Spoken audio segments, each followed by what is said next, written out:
이 최강용 목사님 나오셔서 회개로 대림합시다라는 제목으로 말씀을 해주실 텐데요. 우리 최강용 목사님, 제가 어제 어떻게 결혼하게 됐냐, 어떻게 만나게 됐냐 여쭤봤더니 사모님께서 목사님의 설교의 은혜를 받아서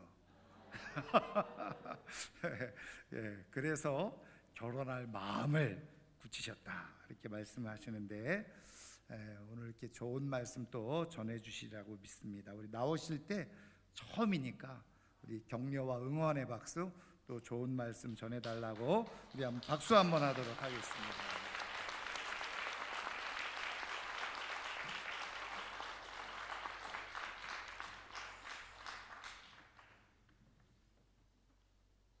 저희 아내가 어제 돌아가는 길에 사과했습니다. 말실수를 한 것 같다고. 거기 그 자리에 있던 너무 많은 분들이 기대를 하시겠다 하셔가지고 하나님의 말씀 전하려고 합니다. 전에 있던 교회 서울에 있지만 예배 시간에 박수를 치는 게 허락되지 않을 만큼 경직된 교회였습니다. 너무 좋습니다. 네. 오늘 말씀 전하기에 앞서서 신약 성경에 가장 첫 번째 인사말이 있습니다. 이 인사말로 인사를 대신하려고 합니다. 은혜와 평화가 여러분에게 내리기를 빕니다. 옆에 분들과도 인사 나눠볼까요? 은혜와 평화가 여러분에게 내리기를 빕니다.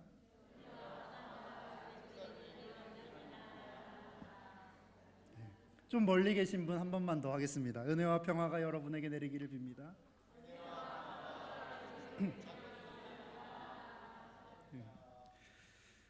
지난 주일부터 대림절기가 시작되었습니다. 대림절은 목사님 말씀하셨지만 성탄절 전 4주간, 약 4주간을 예수님의 탄생과 그리고 다시 오심을 기다리는 교회력의 절기입니다.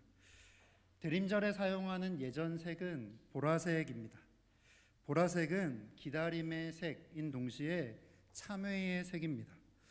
보라색의 절기의 교회는 회개, 즉 삶을 주님께로 돌이키는 데 더욱 집중하고 마음과 몸을 깨끗이 하기 위해 평소보다 더욱 경건과 절제에 힘써 왔습니다. 사순절에는 참 보라절기를 잘 지키는데 대림절은 그게 쉽지가 않습니다.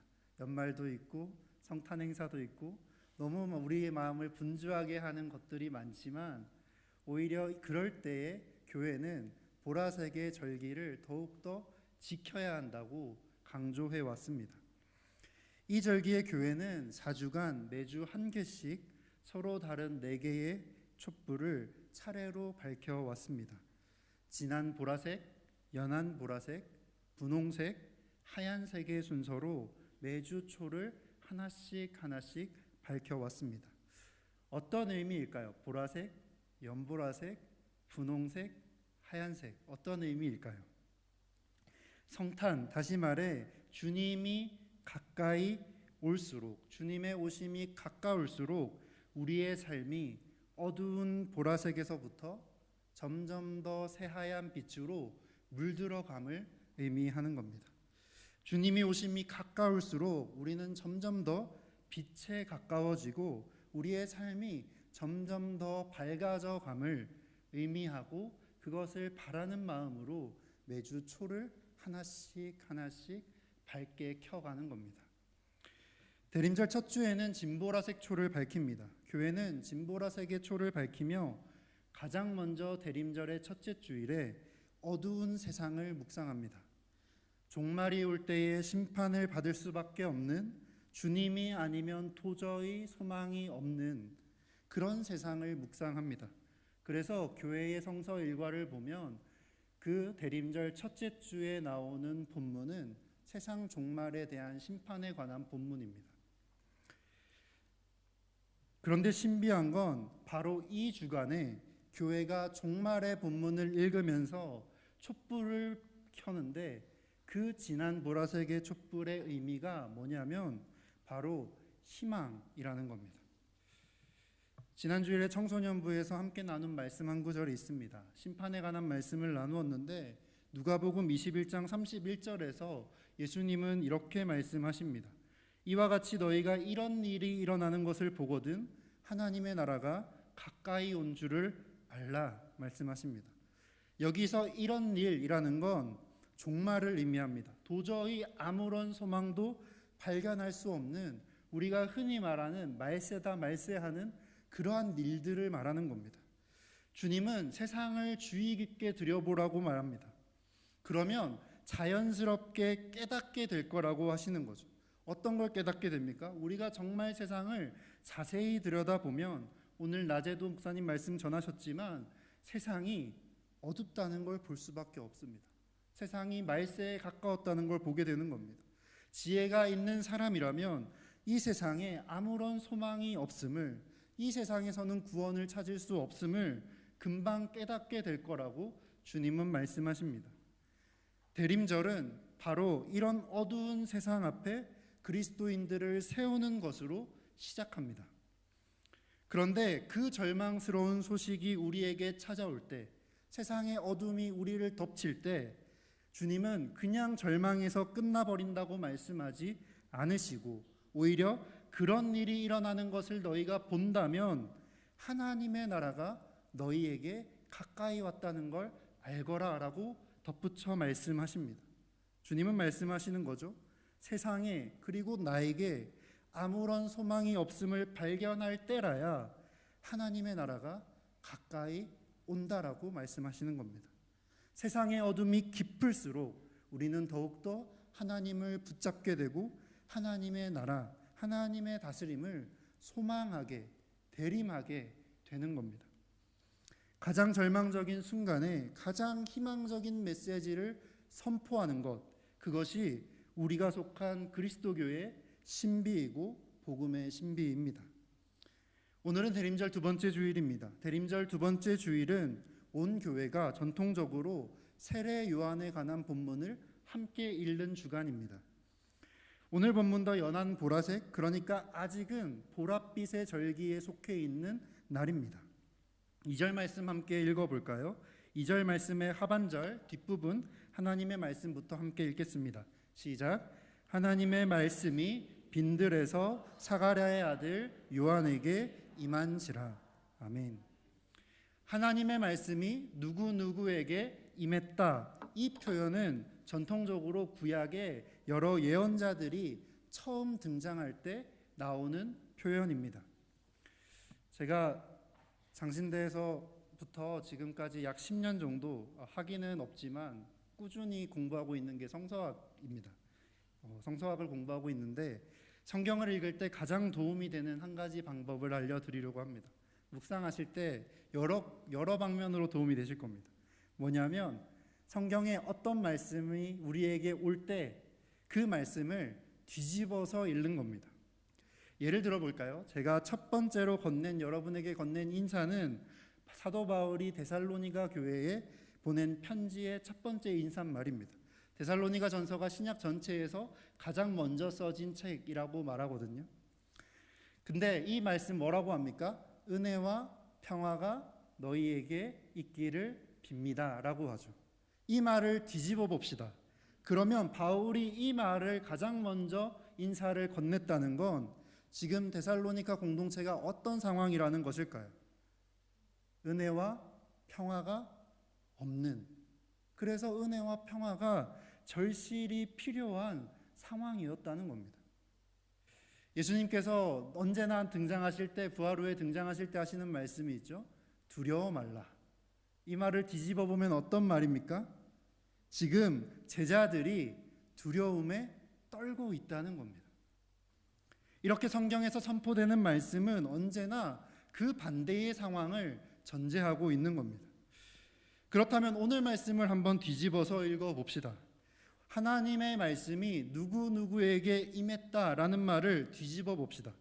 이 선언이 암시하고 있는 건 무엇일까요? 하나님의 말씀이 특정한 사람에게 임했고 그것이 성경이 기록될 만큼 아주 특별한 사건이었다라는 말을 뒤집어 보면 그 시대를 살아가던 사람들 대부분이 하나님의 말씀을 들을 수가 없었다라는 겁니다. 하나님의 말씀이 너무 들리지 않기에 한 사람에게 하나님의 말씀이 임했는데 그것을 기억하고 기록할 만큼 소중한 경험이 되어버렸던 겁니다.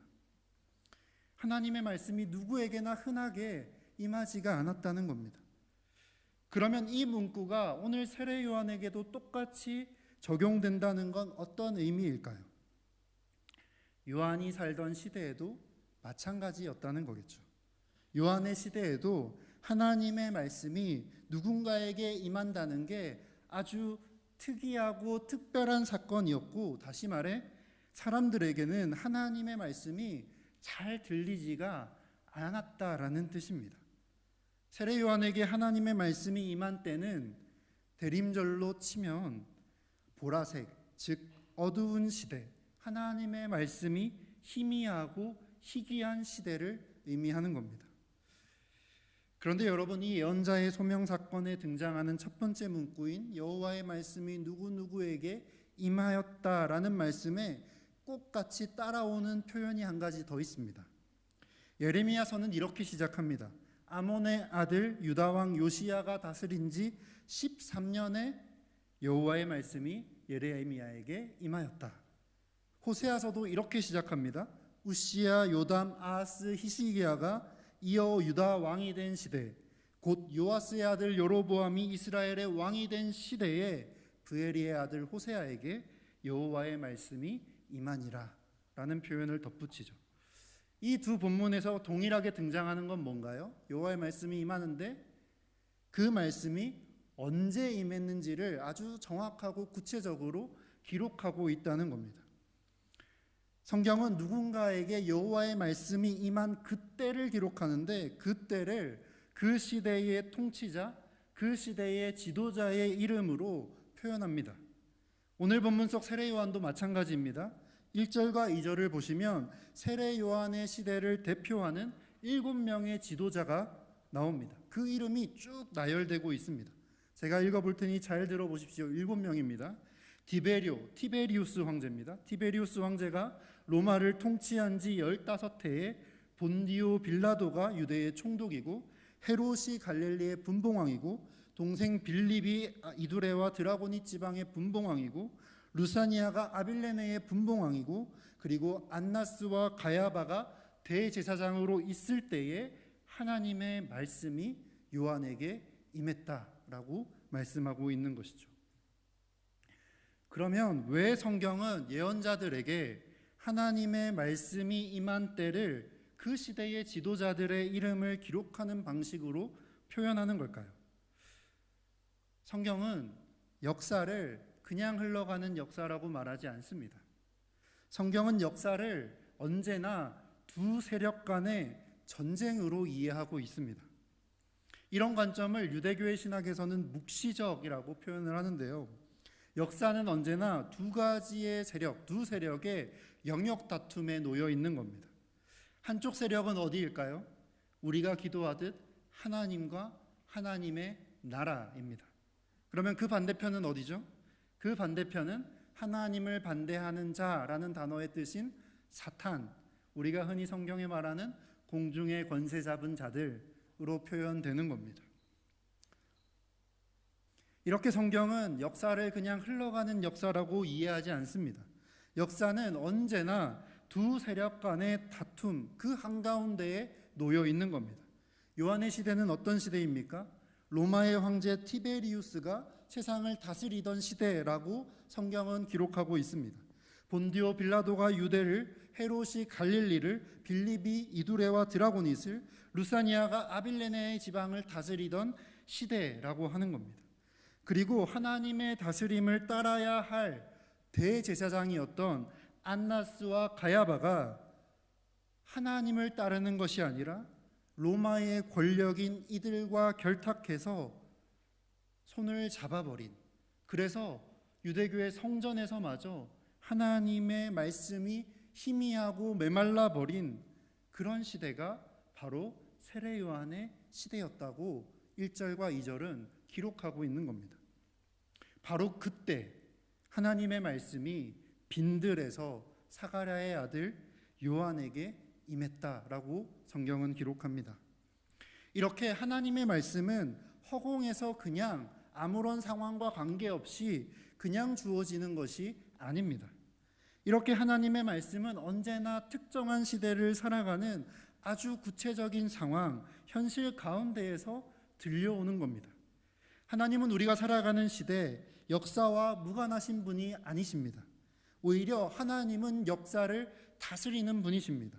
그래서 세례 요한에게 임한 하나님의 말씀은 이 역사를 공중의 권세 잡은 자들이 그 나라를 움직여가는, 사람들을 지배해가는 이 역사를 그냥 내버려 두지 않으시겠다라고 하는, 이 역사에 개입하셔서 이 역사를 내가 직접 다스리시겠다라고 선언하는 선전포고인 겁니다.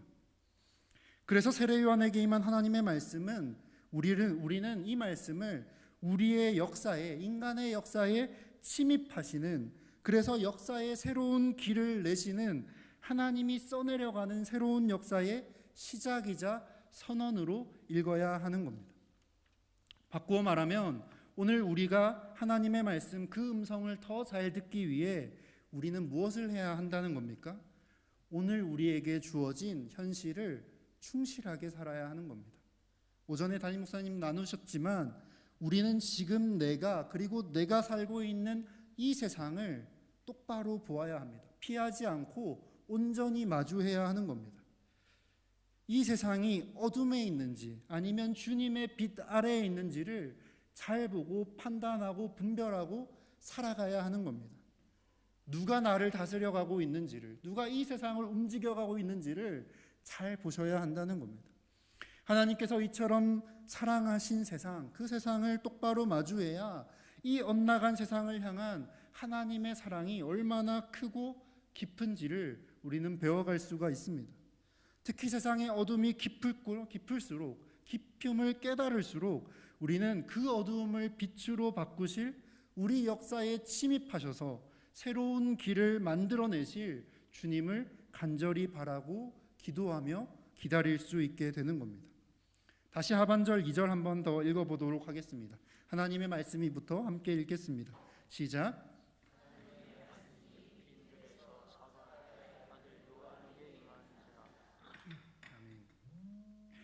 이 말씀에서 다른 예언자들과 다른 독특한 점이 한 가지가 있습니다. 그거는 세례 요한이 있던 장소를 기록하고 있다는 겁니다. 세례 요한이 지금 어디에 있습니까? 그 장소는 빈들에서입니다. 빈들. 이 빈들은 우리가 흔히 광야라고 말하는 곳입니다. 히브리어로 광야 빈들이 무드바르인데, 무가 장소를 뜻하고요, 드바르가 하나님이 말씀하신다라는 뜻입니다. 합쳐보면 하나님께서 말씀하시는 곳, 그곳이 바로 빈들이고 광야인 겁니다. 그리고 헬라어로 이 빈들, 광야는 에레모스라고 말합니다. 이 에레모스는 주로 유대 광야를 의미하는데, 성서학자들은요, 세례 요한이 하나님의 말씀을 듣기 전에, 하나님의 말씀이 임하기 전에 그가 에세네파나 쿰란 공동체에 속해 있었을 거라고 말합니다. 이 공동체에 수도규범이라는 게 전해 내려오는데, 거기에 따르면 이 쿰란 공동체에 들어가는 사람들은 그 전에 불의한 모든 관습들을 떨쳐내기 위해, 습관들을 버리기 위해 의도적으로 사막으로 들어갔다고 합니다. 하나님의 말씀이 세례 요한에게, 특별히 빈들에 있던 세례 요한에게 임했다는 것이 우리에게 주는 메시지는 무엇일까요? 하나님의 말씀이 우리에게 임하려면 우리가 지금 어디에 있는지도 중요하다는 겁니다. 하나님의 말씀이 들리려면 하나님의 말씀이 들릴 만한, 하나님이 말씀하시는 장소에 있어야 하는 겁니다. 물론 하나님은 시간과 공간을 초월해 우리에게 언제나 말씀을 건네는 분이십니다. 하지만 하나님께서 말씀을 건네셔도 우리가 들을 수 없고 들리지 않는 곳에 있다면 하나님께서 말씀하시지 않은 것처럼 되어버리고 마는 겁니다. 그래서 우리는 조금 더 예민하게 하나님의 말씀에 귀를 기울일 장소, 공간이 필요한 겁니다. 세례 요한에게는 그곳이 바로 빈들이었습니다. 여러분에게는 여러분만의 빈들이 있으십니까? 다른 모든 시선과 소음을 차단하고 오직 하나님의 말씀을 듣기에 집중하기에 아주 좋은 공간을 가지고 계십니까? 오늘 우리 공동체에게 빈들은 어디일까요? 여러 곳이 있겠지만 저는 이 말씀을 묵상하며 지금 우리가 드리고 있는 이 예배의 자리가 바로 무드바르, 하나님께서 말씀하시는 곳, 그리고 에레모스라고 우리를 훈련시키시는 광야라고 생각합니다. 우리가 예배의 자리로 나아가는 이유가 무엇입니까? 불의한 세상의 관습들을 이 한 시간이라도 끊어내고 주님이 주님 되심을 고백하며 우리의 삶이 달라지고 본래의 자리를 되찾기를 바라고 연습하는 곳입니다. 하나님께서 말씀하시는 곳, 그 말씀에 따라 하나님으로부터 지난 한 주간 빗나가고 엇나간 인생들을 바로잡기 위한 곳, 그곳이 바로 예배의 자리입니다.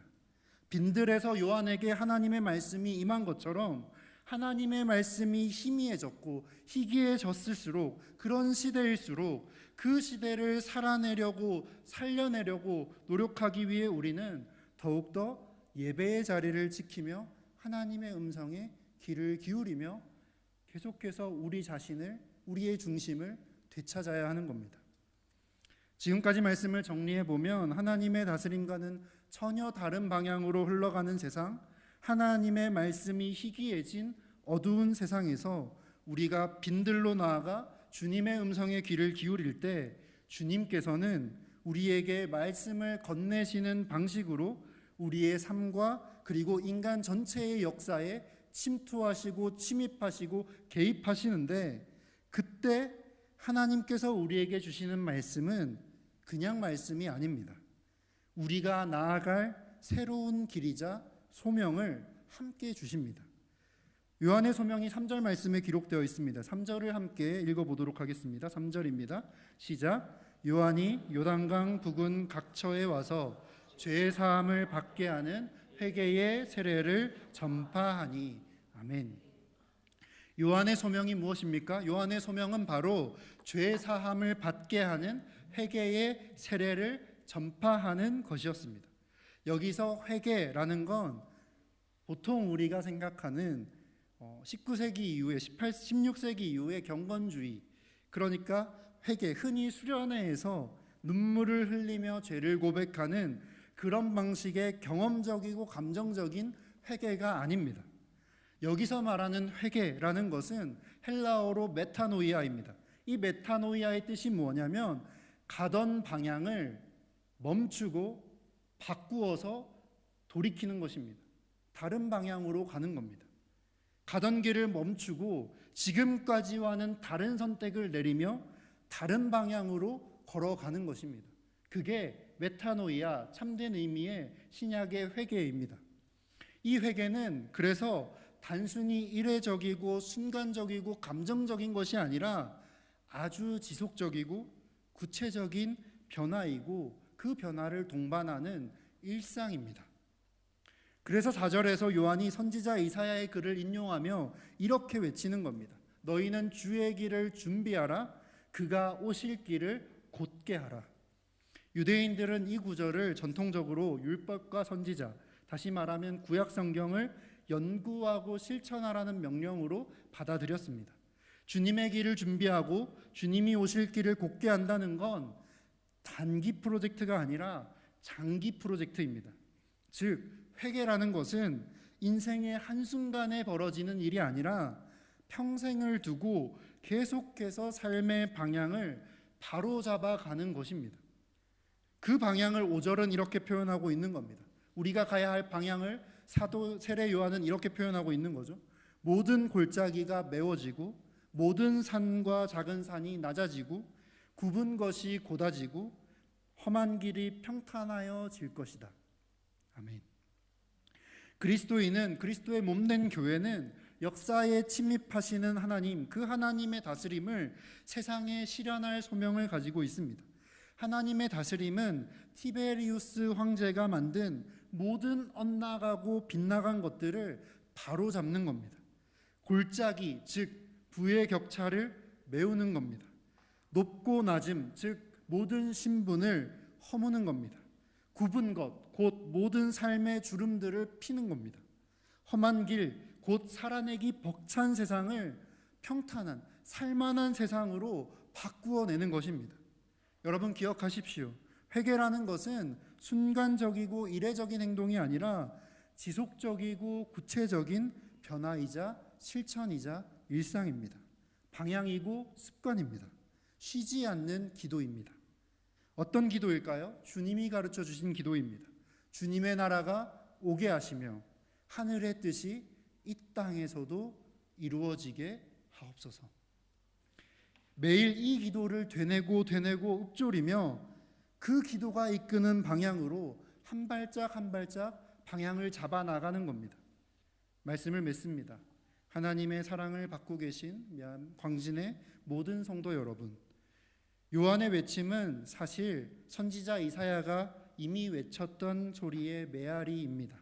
이사야서 40장 이하의 말씀을 요한이 다시 한 번 더 외친 것입니다. 요한은 이사야 40장의 말씀을 자신의 시대에서 다시 한 번 더 선포합니다. 이사야는 이사야 40장에서 이렇게 고백하고 있습니다.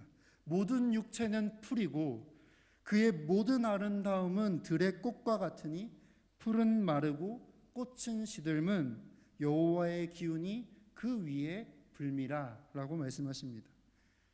이사야는 진보라색 초의 앞에 서 있습니다. 이 세상이 언제 시들지 모르는 풀과 같다고, 주님께서 오실 때 우리가 서는 자리는 축복의 자리가 아니라 심판의 자리에 너무 가깝다고, 그럴 수밖에 없는 존재들이라고 그는 보았던 겁니다. 하지만 주님은 말씀하셨죠.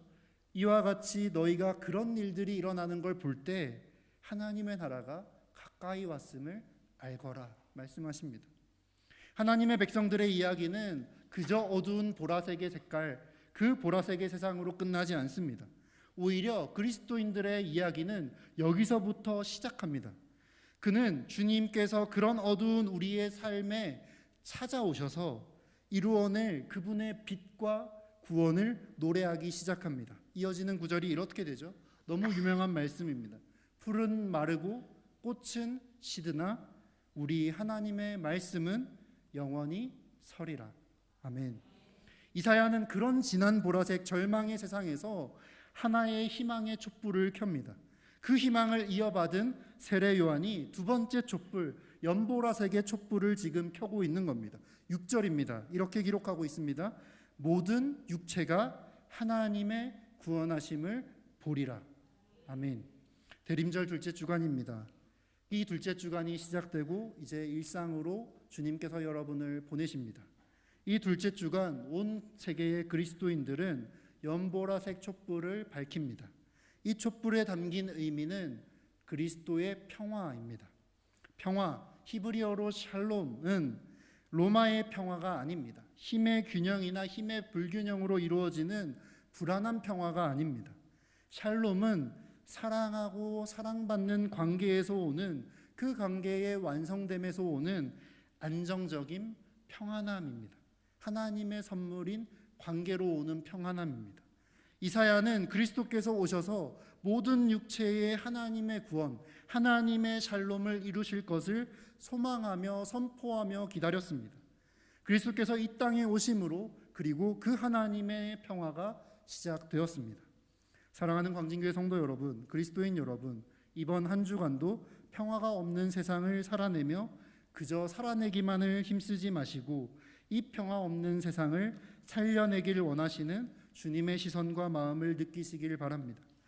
그 세상을 빈들인 예배의 자리로 가지고 나와 이 어두운 세상을 향한 주님의 말씀을 듣고 우리가 이 세상을 향한 주님의 뜻이, 그 평화가 하늘에서처럼 땅에서도 이루어지기를 소망하기를 원합니다.